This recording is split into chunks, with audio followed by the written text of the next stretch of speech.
Good morning, grade 8s, and welcome back to WorksheetCloud. I hope that you had a lovely weekend and that you're ready for the week ahead. This is grade 8 English, and if you have a question during the lesson, please send an email with your question to grade8@worksheetcloud.com. I'm Mrs. Goslet, and today we will be learning about visual literacy and specifically advertising. So this is very interesting. They trick us into buying their products. That is so true. They catch me all the time. Grab that notebook and pen.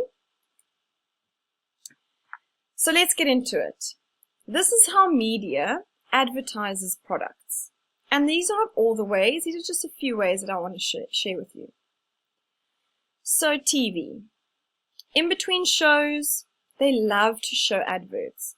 So I'm very thankful that DSTV came up with catch-up so that I don't have to watch those adverts because some of them can be quite irritating. Then as I got a bit older, I loved buying magazines. And in magazines, in between the articles and the pictures, they advertise watches, perfumes, a whole lot of products. This is what I think most of us know, Instagram. So you have your celebrity or your influencer. So you have here Kylie Jenner, and she is selling fit tea. You're not going to go and message her and she's going to give you the tea, or you're not going to buy it from her, but she's advertising. She's showing all her followers that she drinks fit tea. And so this is how they catch us sometimes. Because surely if she's buying it, then I need it as well, if I like her, or if I follow her and if I want to emulate her. The basic principle of advertising is the Adidas principle. And that is attention, interest, desire, and action. So most adverts will use these. Let's look at it. Attention. Eye-catching images or pictures. Catchy headlines to grab you, draw you in. Clever use of language. Attractive layout.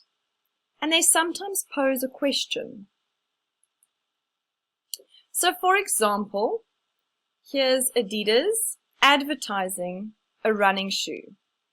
Now if you're a runner, you're going to want to look at this. If you're not into running, you're going to go to the next ad, or you're going to flip the page, or you're going to move on. It's not going to sustain your interest. But let's just look at the attention part. So for me, I'll show you my running shoes. They are so old. I love the color. These are my favorite all-time running shoes. I absolutely love them. But look at the back.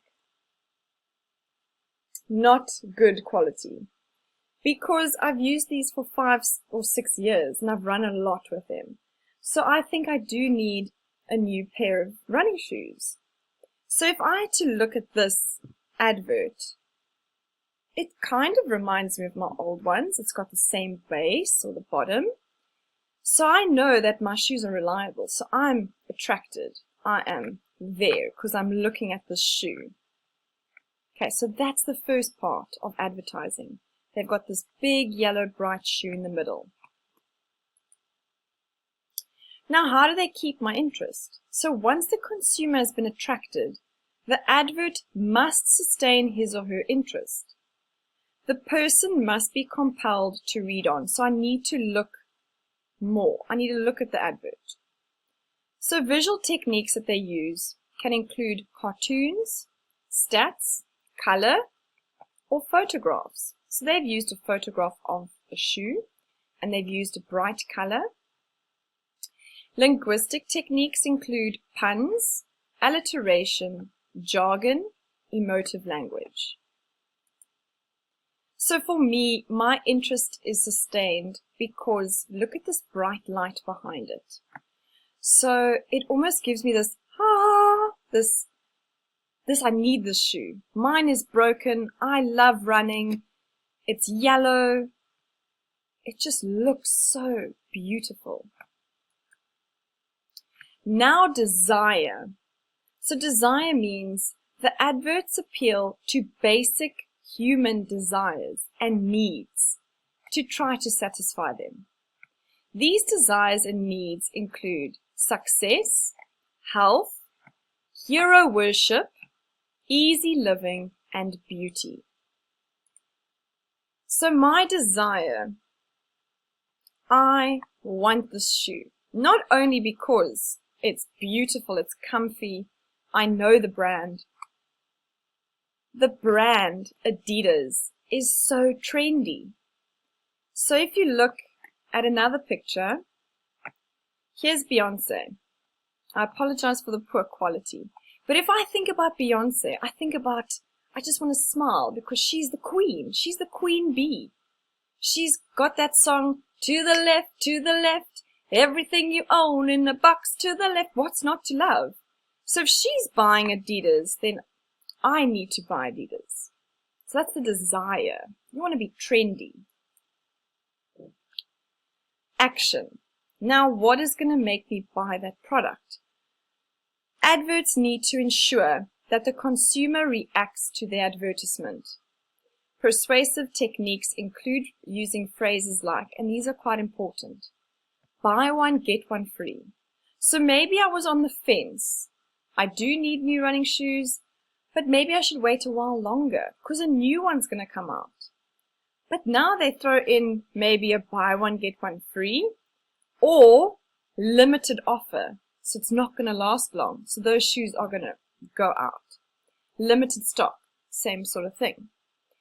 Free gift. Oh my goodness. Grade 8s, they catch me with this one every time.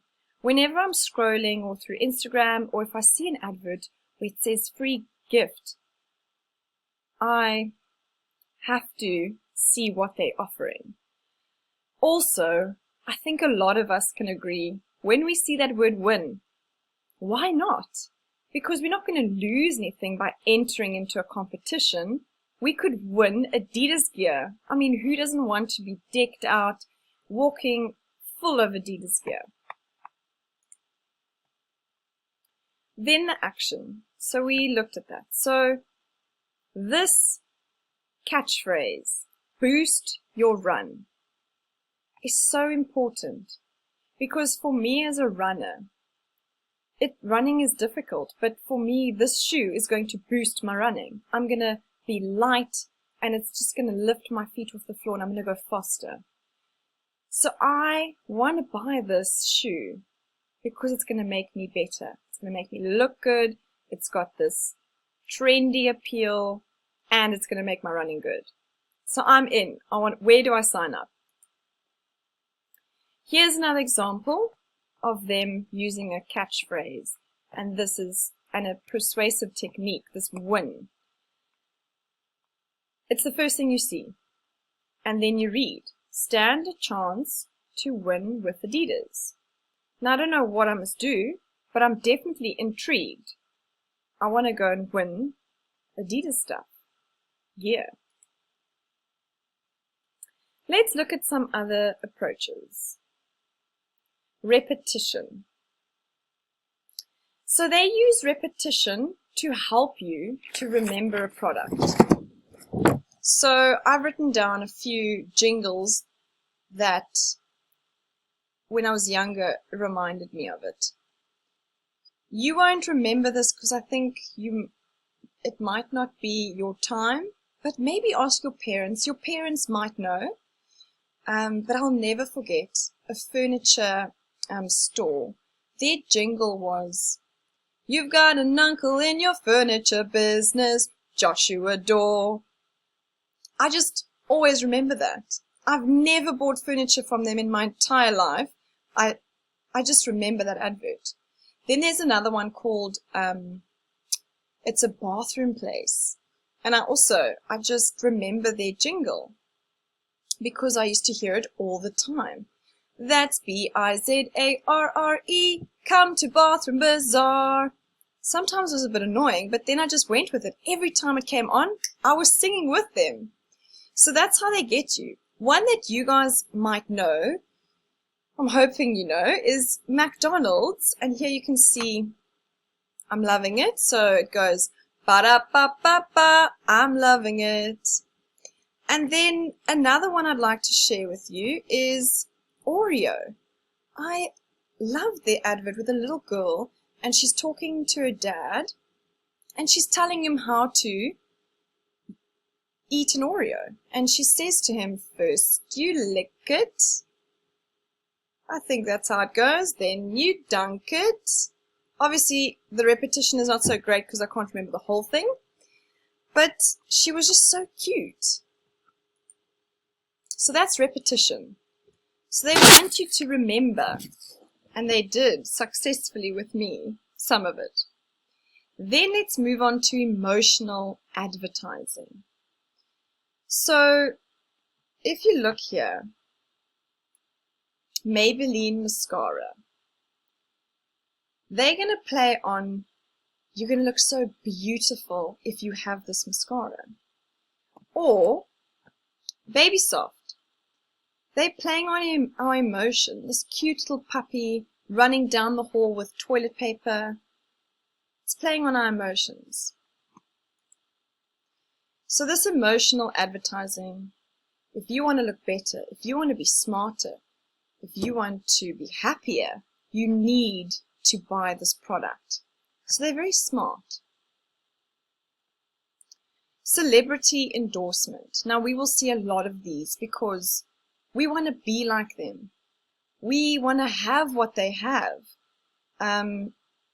So we want to buy what they're selling. So if you look at Usain Bolt, he's the world's fastest man. That's what they say in that advert. So if you love him, if you're a runner, if you want to be like him, you're going to buy whatever he's selling. And that's Puma. Puma shoes, Puma clothing. That's what he's doing. Another one we can look at is Blake Lively. I think she is so beautiful, and I'd love to have her beautiful, luscious locks.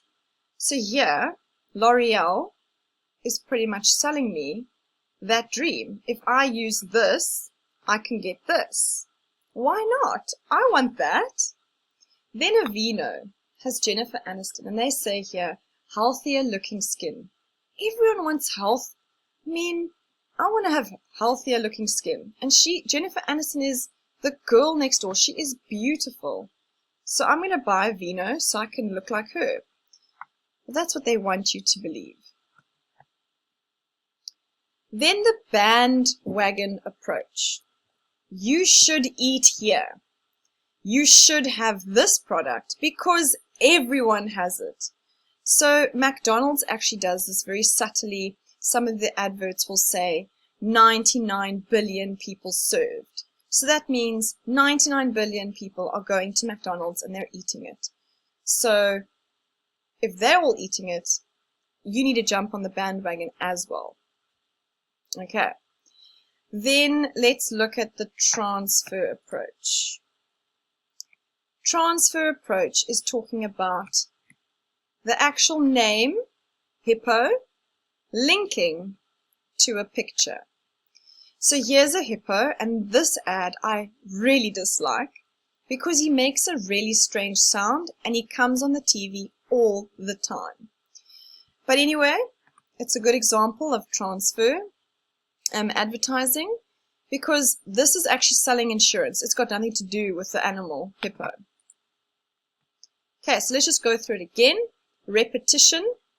So if they repeat it enough, they will make you remember it.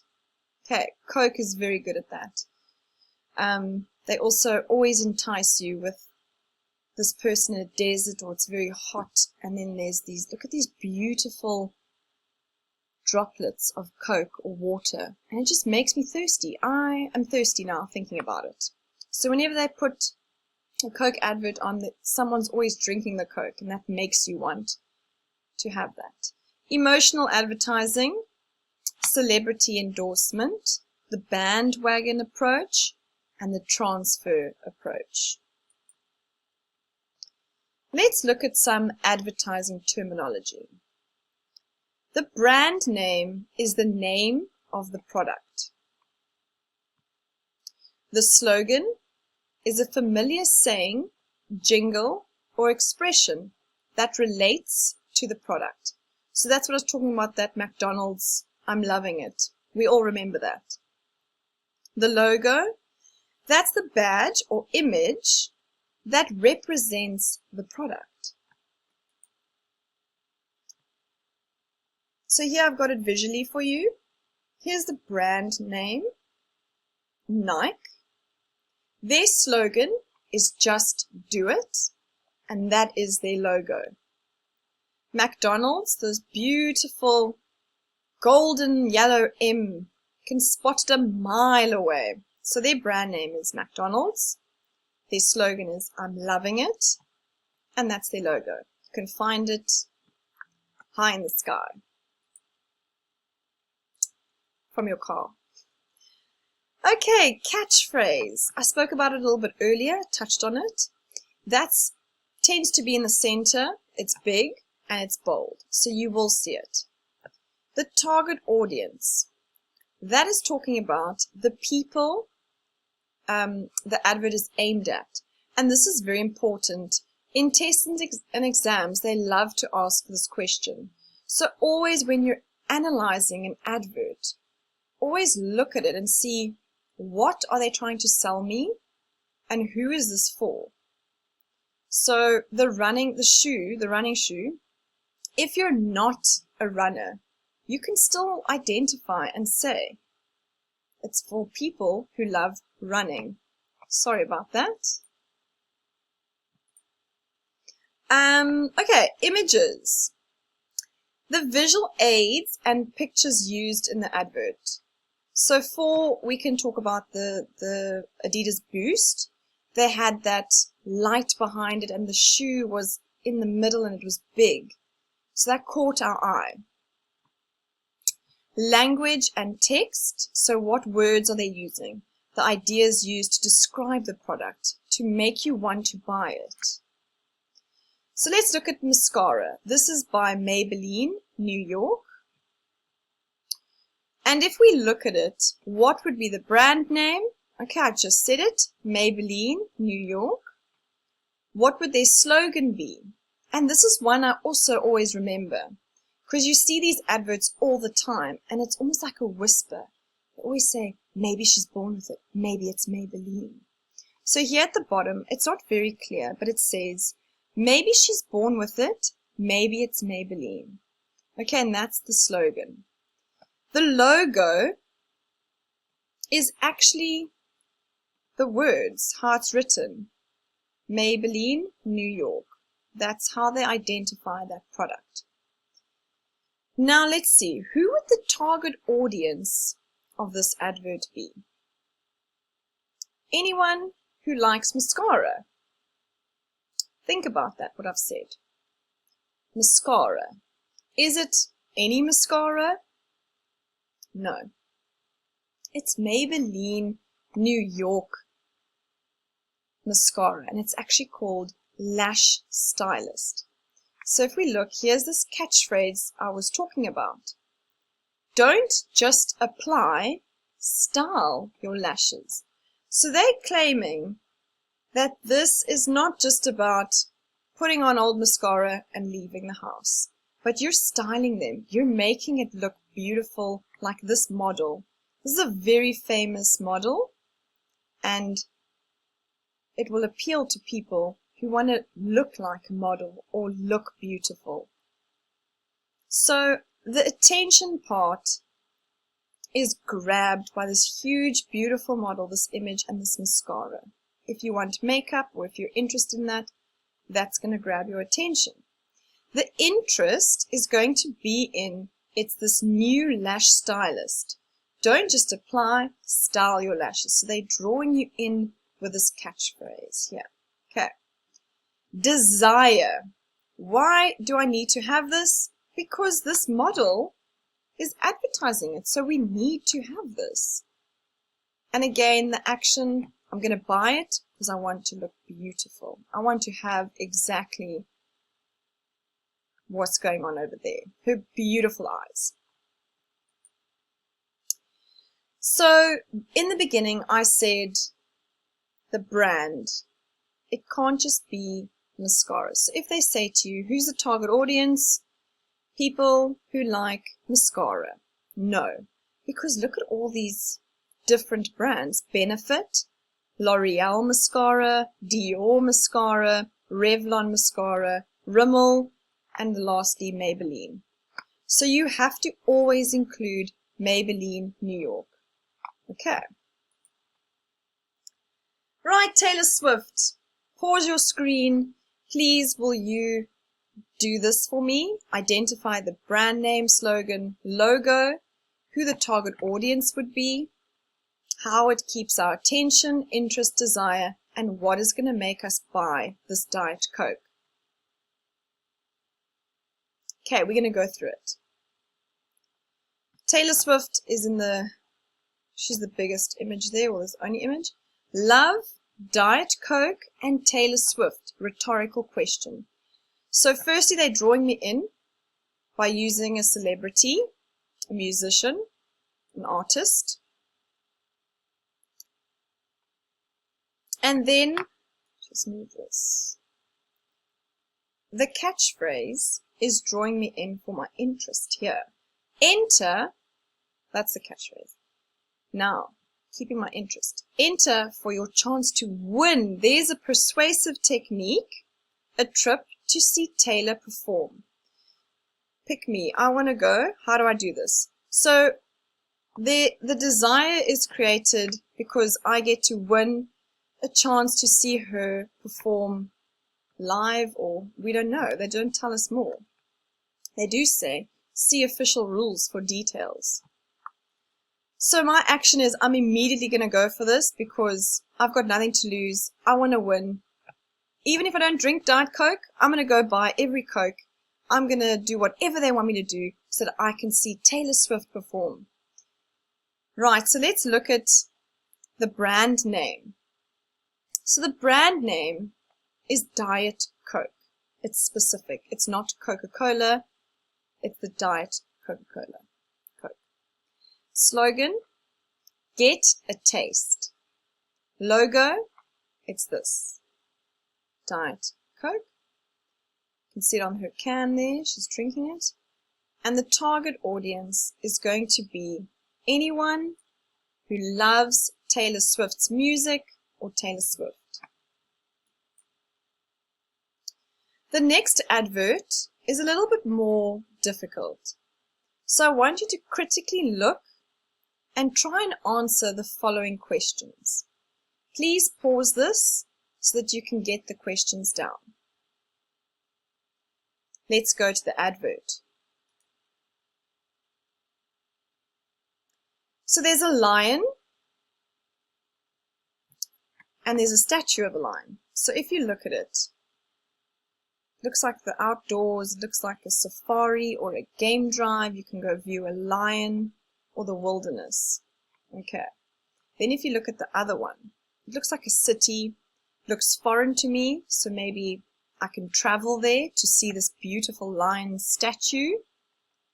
And then I've got this car.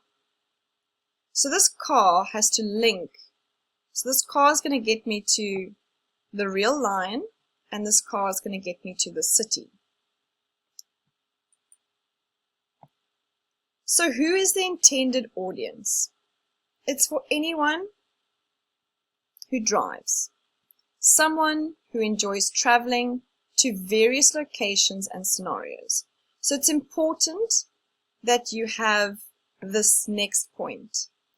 What does the advertisement intend for us to think about the product being advertised? This car is capable of traveling through the city and a safari landscape. So you're getting the best of both worlds. If you want to go off-road and go to a safari, or just go on a rough ride through the not tarred road, but the gravel road, and then if you need to go back to your job and you need to take the kids to school, or if you just need to live your life in the city, this car can do both, which is very exciting for car owners who love this type of thing. What needs or wants is the advertisement appealing to? So it's appealing to that desire to have one car that can be used to travel to various locations. So not having a city car and then having another SUV that can go off-road. This car can do both. How does the design of the advertisement get the message across to the audience? They've merged photographs of a lion. So it's a real lion in the safari in the wilderness. And then you also can see a picture of a city and this statue of a lion or a sculpture. There's the picture again. So sometimes advertisements don't use writing and they try and get their message across.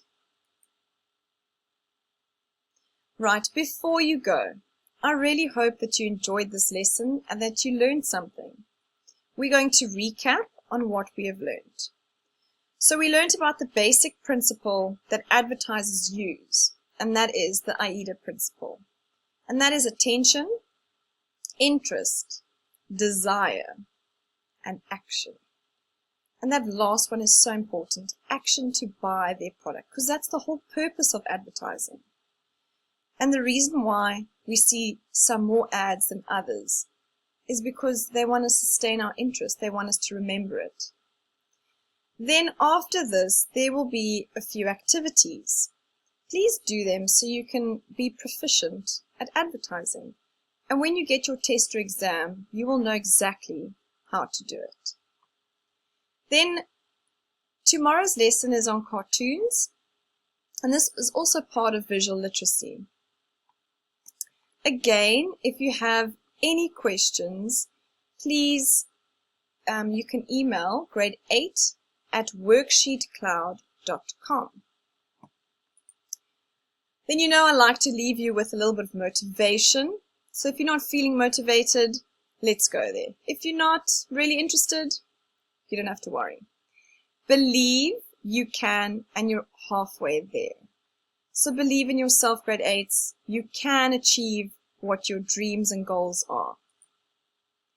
Thank you so much for watching, grade 8s. This lesson was brought to you by WorksheetCloud. Have a lovely day. Bye.